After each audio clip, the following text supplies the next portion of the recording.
দুর্গাপুরের লাউদহ থেকে গ্রেফতার করা হলো জামদাঙ্গা গ্যাংয়ের পান্ডা সহ 3 ধৃতদের মধ্যে সরোজ কুমার দাস ঝাড়খণ্ডের জামতারা জেলার বাসিন্দা। বাকি 2 অভিযুক্ত বিকাশ দাস এবং আকাশ দাস পশ্চিম বর্ধমানের বাসিন্দা বলে জানা গেছে।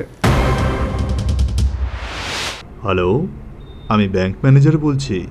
আপনার কেওয়াইসি কমপ্লিট নেই, একটা ওটিপি গেছে, বলুন তো।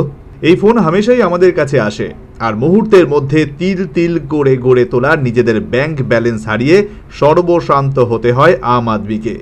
পুলিশের কাছে জানিয়েও খুব একটা লাভ করতে পারি না আমরা। কিন্তু এবার সেই জামতারা গ্যাংয়ের 3 জনকে গ্রেফতার করলো ঝাড়গ্রাম পুলিশ। জানা গেছে গ্যাসের সাবসিডির নাম করে ঝাড়গ্রাম জেলার সাঁকরাইল থানা এলাকার বাসিন্দা বিমল সাহুকে ফোন করে ওটিপির মাধ্যমে তার অ্যাকাউন্ট থেকে 2,69,000 টাকা গায়েব করে দুষ্কৃতীরা। চলতি মাসের 10 তারিখ এই নিয়ে অভিযোগ জানানো হলে ঝাড়গ্রাম সাইবার ক্রাইম থানার পুলিশ তদন্তে নেমে দুর্গাপুরের লাউদহ থেকে 3 জনকে গ্রেফতার করে।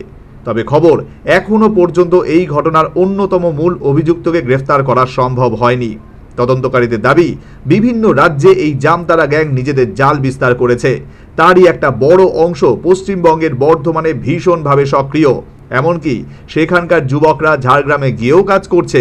মঙ্গলবার ধৃতদের ঝাড়গ্রাম আদালতে তোলা হলে বিচারক ধৃতদের 6 দিনের পুলিশ হেফাজতের নির্দেশ দেন। সুমন্ত ব্যানার্জির রিপোর্ট, নিউজ ভ্যানগার্ড।